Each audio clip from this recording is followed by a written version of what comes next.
The blessing of servant leadership. Tayo pong lahat actually are leaders. Leader po tayo.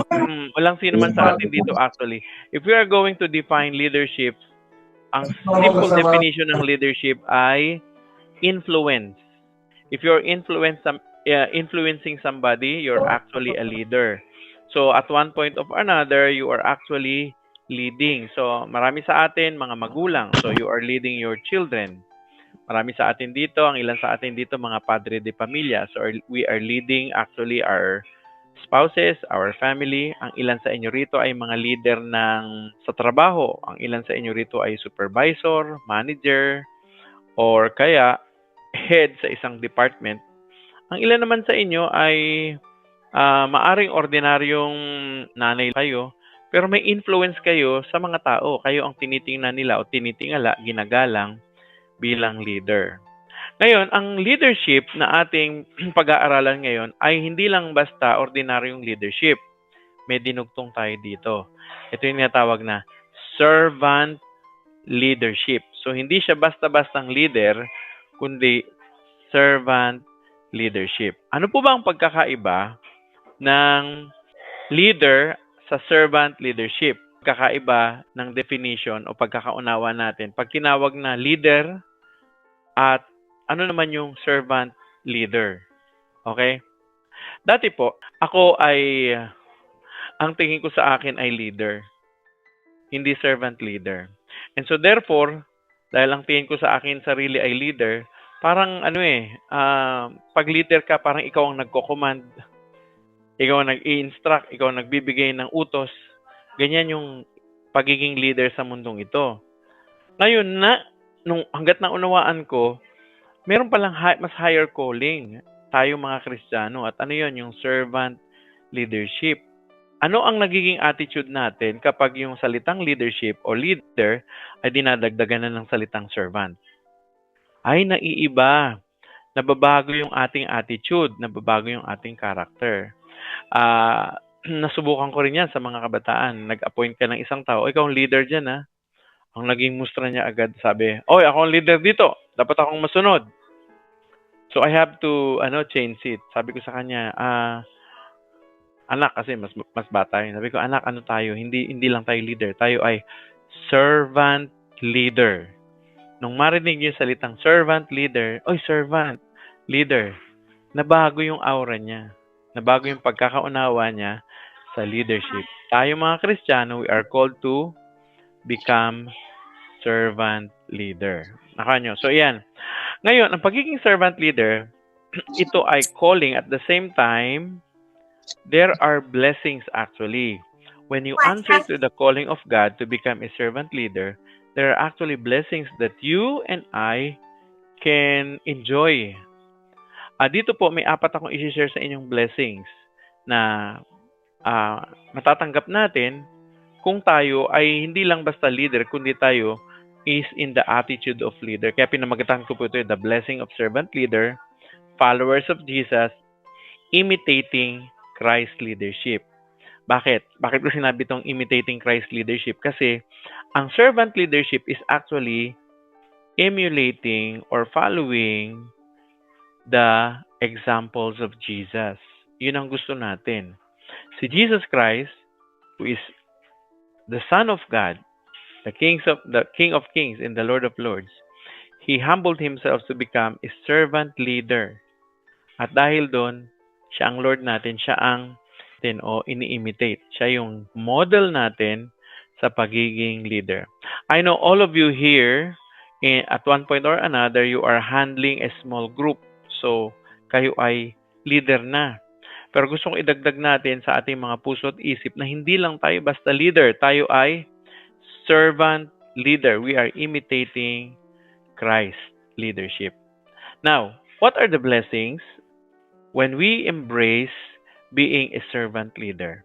Number 1, there are a lot of blessings actually. Pero ito, clarify lang natin, Yung servant leadership actually is a leadership or philosophy where the leader's primary goal, ang goal daw natin, is actually to serve rather than exercising our power or authority over them. Sa mundong ito, lalo na sa gobyerno, kapag leader ka, may authority ako, may power ako over the people whom we are serving.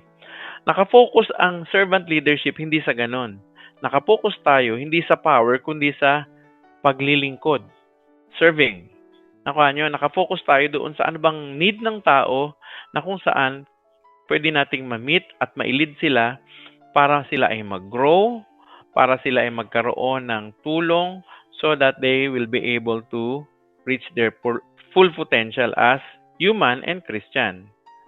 Meaning to say tayo, ang priority natin, humility, pagpapakumbaba, selflessness, hindi tayo nakasentro sa sarili, kundi doon sa mga taong ating gustong maabot. So, ano-ano nga yung blessing? Number 1, ito yung number 1, the blessing of a godly legacy. When you serve the Lord, actually, we are serving the Lord by serving other people. And you know what? Sa totoo, hindi naman tayo marunong magsilbi kasi tayo mga tao, pinanganak tayong medyo makasalanan at selfish. Sabi nga nila, yung baby nga daw, hindi mo kailangan turuan maging selfish kasi pag pinanganak pa lang, yung kamay niya nakakuyom ng ganon. Nakuha niyo? Now, when we serve actually other people, we serve them with ourselves. Pag naging servant ka, naglingkod ka, ang binibigay mo, pati sarili mo. Siyempre, paglilingkod mo, yung service mo, pero hindi lang yan. Pati yung paglilingkod natin. At alam nyo, kay Jesus Christ, merong mataas na pagtingin ang mga servant leader. At itong sabi niya sa Matthew 23 verse 11, sabi ni Jesus, "The greatest among you shall be your servant." Ano daw ang sabi ni Jesus?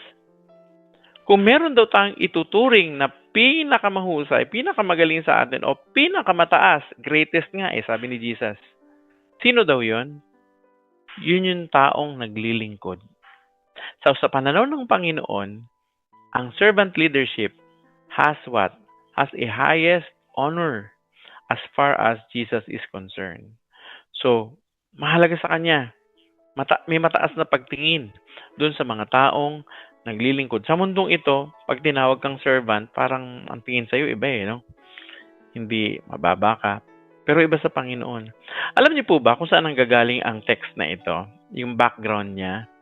Yung background niyan actually, yung mga disciples, nagtatalo-talo sila kung sino ang magaling sa kanila. Kung sinong uupo sa kanan at sa kaliwa ni Jesus. Sabi ni Jesus, pinagtatalunan niyo. Sabi niya, alam niyo kung anong gusto kung sino ang pinaka dakila? Yung taong naglilingkod. And you know what? When you start serving the Lord, when you serve Him, there are actually people who are being inspired. Nai-inspire sila sa buhay ng taong naglilingkod sa Panginoon. At alam nyo, isang maganda nito, yung paglilingkod mo na yun, kapag nakita yun ng mga tao, it brings inspirations to their life. And because of that, they actually, listen to this, they actually start to long also to become like you. Nakuha nyo? And eventually, darating ang panahon, yung mga naglilingkod ng totoo sa Panginoon sa mga tao, bibigyan sila ng honor ni Jesus. Sa langit. Dito sa lupa, pwede na rin nating may mga times na God will allow you to experience or ma-enjoy mo yung honor. Pero kahit man hindi natin ma-enjoy dito sa lupa, we will enjoy it in heaven. And you know what? Eventually, you're serving, the way you serve other people actually will bring about inspiration to other people, and other people will follow you, will emulate you. They're going to actually honor you. So may legacy. Sa Proverbs 22 verse 6, ito ang sabi sa atin. No? This is actually in line with serving not only other people but serving our families, serving my wife, and even my children. Ano daw ang mangyayari kapag tayo ay nagsiserve sa ating mga anak? By way of training, sabi niya rito, train up a child in the way he should go, and when he is old, he will not depart from it. Normally, itong verse na ito ay binibigay ng mga pastors doon sa mga magulang, mga pastors, mga leaders on how they are going actually to train their people or their children or the congregation. Pero you know what? This verse also speaks about becoming a servant leader.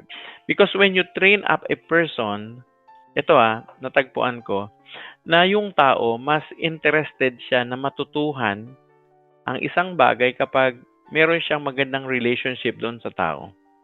And you know what? Servant leadership actually brings a good relationship with other people. And you know what? As we train them, sabi doon, they are not going to depart from what we are teaching. There's actually a legacy. Pag sinabi nating legacy, parang may matatandaan sa'yo. May aalalahanin sa'yo. May maiiwan kang mga bakas mo doon sa mga taong pinaglilingkuran mo. Nakanya? Sa akin, ako personally, meron ako mga pastor sa buhay ko na hindi ko malilimutan. May malaking influence sa akin. And one of that, yung naging mentor ko nung nasa Bible college ako. I was actually in a great problem during that time. Single pa ako noon eh. Tapos, so depressed ako noon. Tapos na-meet ko yung mentor ko. Sabi sa akin, kinuwento ko sa kanya yung problema ko, kinuwento ko sa kanya yung mga pinagdadaanan ko. Alam niyo, sabi niya sa akin, hindi niya ako kinondem kasi may malaking pagkakamali ako during that time. Eh. Hindi niya ako kinondena, hindi niya ako sinisi. Ang sinabi niya sa akin ganito, sabi niya, June, my house is open for you as well as my church. Sabi niya sa akin, bukas ang simbahan ko para sa iyo, pero hindi lang yun, bukas ang bahay ko para sa iyo. At alam niyo, inalagaan niya ako, pinatira niya ako doon sa parsonage, sa bahay nila, basically, ng 1 buwan. At yung 1 buwan na yon, emotionally, spiritually, physically, pinakain niya ako. Finid niya ako.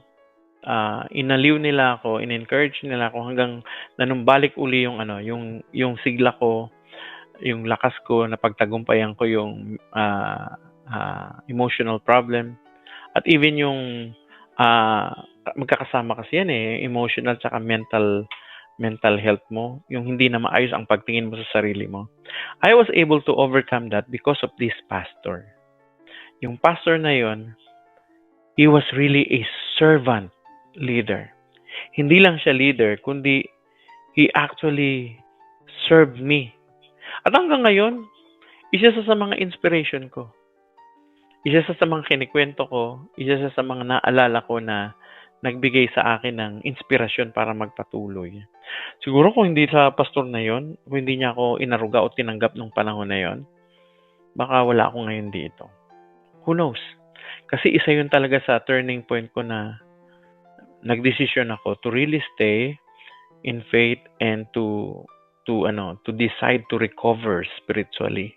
So, servant leadership actually, anong sabi dyan? Gives us a legacy, a godly legacy. And that is a blessing. Nakuha niya, that is a blessing, that godly legacy. So, number 1, the blessing of godly legacy. Meron kang maiiwanan na maaalala ng mga tao at the same time magiging inspirasyon nila. At alam niyo, ang inspirasyon na yan, nadadala yan sa pamilya, sa mga anak, at eventually mga anak natin, kapag na-inspire sila sa atin, ikikwento yan sa mga apo natin at maging sa kaapo-apuhan natin, yung great-grandchildren. Basta meron tayong magandang ehemplo na iniwan sa kanila, servant leader. So number 1, godly legacy. And because of that, people will say, I want to be like him. O I want to be like that person. Gusto ko maging katulad ako ng tatay ko. Gusto ko maging katulad ako ng lolo ko. O gusto ko maging katulad ako ng leader ko. Nakanya, ng small group leader ko. So, servant leadership brings about godly legacy. Yun ang una. Pangalawa, bago tayo pumunta sa pangalawa, meron ko nakita rito ang quotation. Sabi rito, Servant leadership multiplies through lives touched by humility and love. Yung leadership daw natin, yung servant leadership natin, mas nagmumultiply siya kapag may mga tao siyang personally na-touch ng buhay natin. Dahil nakita nila yung pagpapakumbaba at totoong pag-ibig sa ating mga buhay. Yun. Okay. Pangalawang blessing. The blessing of God's favor. There is a blessing when you become a servant leader. And what is that? God's favor. James 4:10, sabi rito, humble yourselves before the Lord and He will exalt you. Nakuha nyo? Isa ito sa mga verse na nilagay ko kasi one of the attitudes of the servant leader actually is the attitude of humility. And you know what? Sabi sa Bible, those who are humble actually, God exalts. Alam mo, yung anong yan, yung verse na may kasama yun, yung nauna dyan. Sabi doon, God is opposed to the proud, but He gives grace to the humble. Kaya sabi niya, humble yourselves before the Lord so that He will exalt you. Nakakatuwa yung irony ng blessing ni God. Kasi if you want to go up, the only way to go up is when you go down. By serving others, God exalts you. And so therefore, you know what? Can I tell you something? God's favor actually are with those person who decided in themselves to serve God, to be a servant, a real servant. God honors people who have a servant heart. Alam niyo kung bakit? Bakit ino-honor o binibigyan ni God ng favor yung mga servant heart? Kasi nga, yung humility actually is one of the very attractive characters for God. Na-attract si God sa mga mapagpakumbaba. Pangalawa, yung pagpapakumbaba kasi, ini-emulate o sinusundan natin yung example ni Jesus. Nakawa nyo? At pag sinusundan natin yung example ni Jesus, parang sinasabi natin, uy, kamukha ako ni Jesus.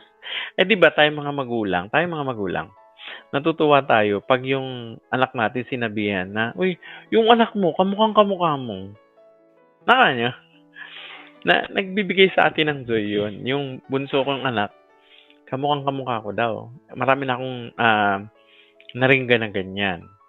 Pagpapakilala ko yung panganay, of course, pareho kong mahal yung mga anak ko, yung panganay at yung bunso. Yung panganay ko is more of, ang balat niya, ang color niya, ang ganda niya, ay galing sa mother niya. Yung ko naman, yung bunso ko, yung balat niya, yung kamay, yung feature niya, sabi ng mga tao, ano to kamukha mo. Of course, natutuwa ako doon, kamukha ko yung anak ko. I would like to imagine that as whenever people say, uy, alam mo, kitang-kita sa'yo ang pagiging servant leader mo. And whenever we hear that, whenever people say that to us, I would like to imagine that God is listening. Naka niya? And He is happy to say, you know what? Kamukha ko yan Kamukha ko yung anak kong yan. Mapagpakumbaba. He is really a servant leader. Proverbs 11:25. Whoever brings blessing will be enriched, and the one who waters will himself be watered. Alam niyo, ang ganda ng translation nito sa Tagalog. Sa Tagalog, ang pagkakasabi, yun daw nagbibless o nagpapala sa isang tao. Lalo yung mayaman, yung mapagbigay daw. Kapag mapagbigay ka, lalo ka daw payayamanin o pauunlarin ng Panginoon.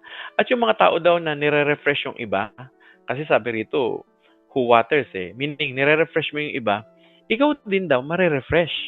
And you know what? That is the blessing of God. That is actually God's favor. Whenever He sees something, kaya yung mga mapagbigay, hindi talaga mauubusan Bakit? Kasi sinabi na yun ng Panginoon. In fact, nakasulat nga sa Bible kapag may meron ka daw pinapautang na mahirap, na hindi makabayad, sabi ang Diyos daw magbabayad yan sa'yo. You know what? The attitude of a servant leader is actually the person who refreshes somebody's soul, who helps somebody's soul, tapos hindi lang yan, tumutulong siya para yung taong yun ay mapagyaman niya din yung kanyang, first and foremost, relasyon niya sa Diyos, at saka, ibin yung kanyang pagkatao, mapayabong niya. At alam nyo, bilang servant leader, yun dapat ang attitude natin. Kapag nagli-lead tayo, halimbawa sa Bible study natin, o sa mga tao, kahit sa simbahan, alam ko ang ilan sa inyo, mga nagsaserve sa simbahan. Ang attitude natin is the attitude of how we are going to help people. Hindi tayo nananamantala o nagsasamantala sa mga taong ibinigay sa atin ng Panginoon. And you know what? Because of that, God's favor is upon you. Yes, God's favor is upon you. Ito, kamakailan lang, nung Sunday, narinig ko tong message na ito. Totoo ito. One of our young people here actually was the one who shared the gospel or the preaching last Sunday. And he said, kinikwento niya yung father niya. Yung father niya actually is my best friend. He's a pastor. Pastor Mike Gallio. Itong pastor na ito, grabe, isa ito sa mga very generous person who I know. Kasi, pag may lalapit sa kanya at nangangailangan at may pera siya, hindi mangingimi yun. Bubunot yun sa kanyang bulsa ng pera at tutulong. Ganun talagang attitude niya. Tapos, pag-pray niya, he is a very loving person. At ang laging nasa isip niya, paano makakatulong sa ibang tao. To the point, minsan nga na may kwento yun na na yung pagkain nung kakainin na lang nila, parang binigay niya o hinati niya pa para i-share sa mga nangangailangan. And you know what? Hindi sila kailanman nawalan o nasiro. Hindi kailanman sila naging kapos. In fact, sa ngayon, yung asawa niya may chronic kidney disease at naka-schedule for transplant. And they were praying actually for a big amount of money. And you know what? God, actually, kinikwento nung anak, God has already met their needs. I'm not surprised. Alam niyo kung bakit? Because God's favor is with him. That is a servant leader. He really serves people. Walang selfishness sa sarili. Talagang ibibigay niya whatever it is na meron siya para makatulong sa mga tao. So one of the blessing actually is God's favor. Number 3 blessing is actually the blessing of spiritual growth. Ano ibig sabihin nito? Whenever you decided to serve God, serving God will actually lead you or put you in a position where you are going to grow. You know what? We grow by faith. And whenever you are a spiritual leader, a servant leader, you're actually putting yourself in a position that you will trust God more. Alam niyo kung bakit? Kasi makikita nyo, when you serve God in the ministry, maraming needs. At hindi tayo sapat. I mean, kulang tayo sa resources, minsan kulang tayo sa wisdom, kulang tayo sa mga tao. And because of that, we tend to put our trust in Jesus more. So, ang gagawin natin, hingi tayo ng tulong sa Panginoon. And that is spiritual growth. Ang equation ng spiritual growth. Tutulungan ka nito na lalong tumatag ang pananampalataya mo sa Panginoon at lalong makikilala mo siya. Luke 9:23, whoever wants to be my disciple, anong sabi ni Jesus? He must deny themselves and take up their cross daily and follow me. Yun ang mga gustong maging totoong tagasunod niya, kalimutan ang kanilang sarili, pasanin ang kanilang krus araw-araw, at sundin ang Panginoon. There are blessings actually whenever you obey Jesus or follow Jesus.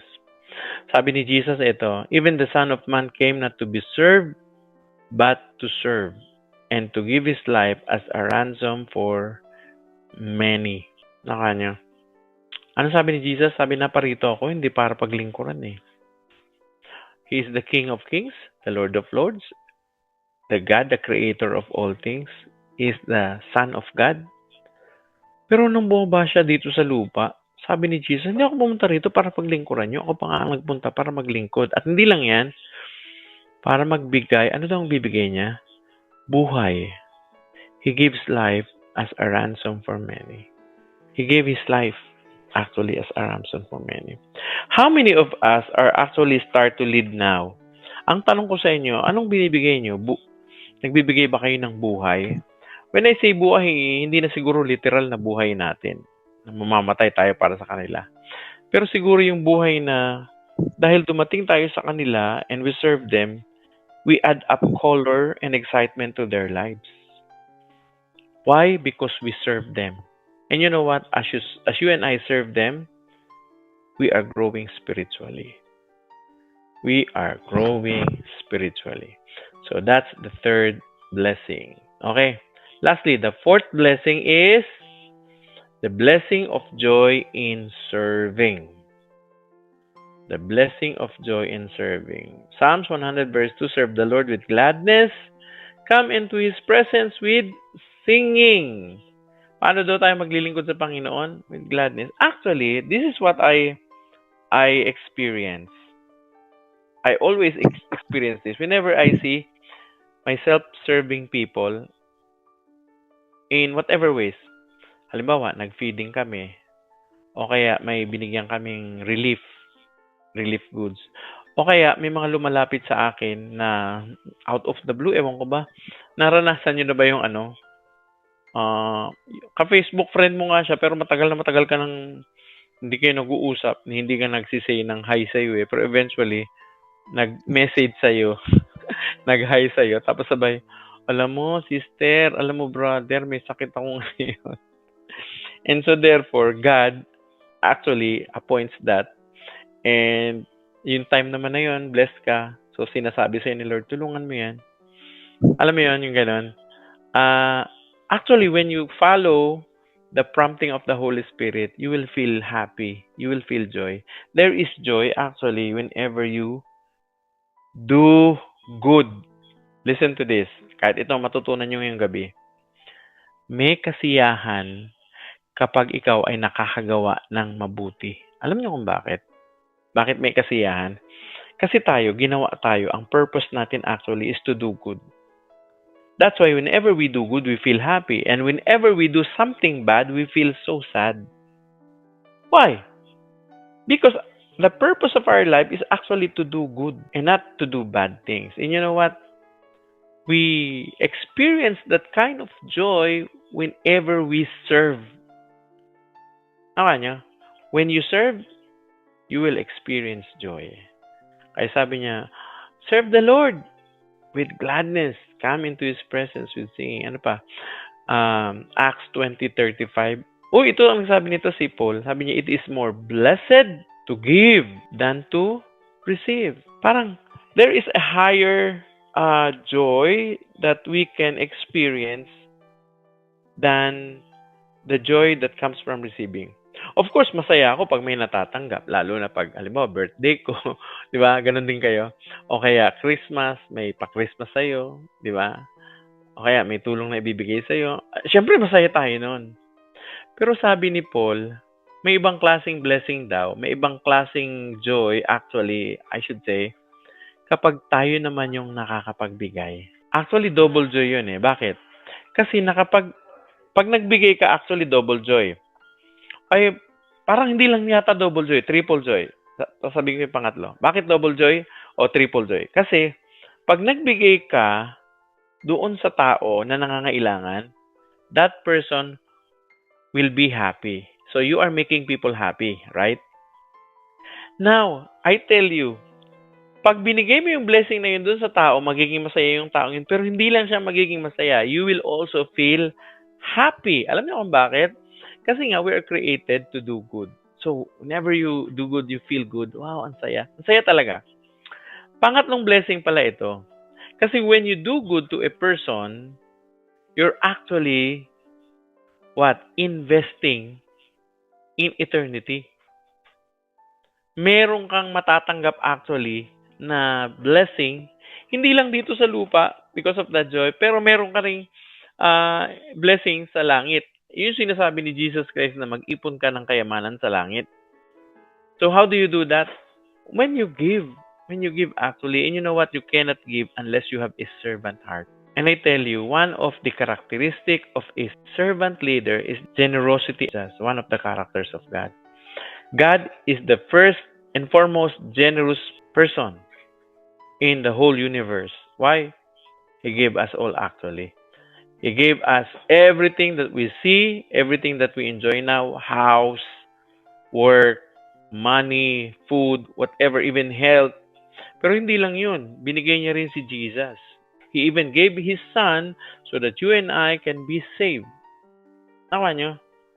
Wala tayong bayad doon, wala tayong binayad. Hindi niya binigay ang mga bagay nito kasi mabait ka. Sabi nga sa Bible, pinapasikat niya ang araw sa mga masasama at mabubuti. Nakuha niyo? Ang kaligtasan, hindi rin niya binigay dahil mabait tayo. Sabi nga sa Bible, Christ died for us, yet when we were sinners. Nakuha niyo? God is a generous God. And you know what? That is a very good character of a servant leader. Generosity. Okay? Generosity. Now, in conclusion, conclusion na pala. Servant leadership brings blessing that far outweigh the sacrifices. As we lead with humility, we leave a godly legacy, experience God's favor, and grow spiritually, and we find true joy. Yan yung 4 na natanggap natin. So, godly legacy, God's favor, we grow spiritually, and we find true joy. So what shall we do? Let us follow the example of Jesus. Let us embrace the privilege of serving Him for the glory of God. How are we going to apply this in our lives? Ito ang challenge ko sa inyo. This week, ito ang challenge ko sa inyo. Find one way to serve someone selflessly. Meaning, hindi ka lang leader, kundi servant leader ka. Whether at work or in your family or in your church, reflect on how God blesses you through this act of service. So yun ang challenge ko sa inyo. Find somebody or something or a way by which you can serve someone and show that you are truly a servant leader. Amen po ba? Amen. Thank you for attending this. By the way, this is our discussion question. We have plenty of time, so I want you to discuss. Actually, yung bawat point dyan, o yung bawat tanong dyan is coming from each point. Paano natin mai-apply. Amen po ba?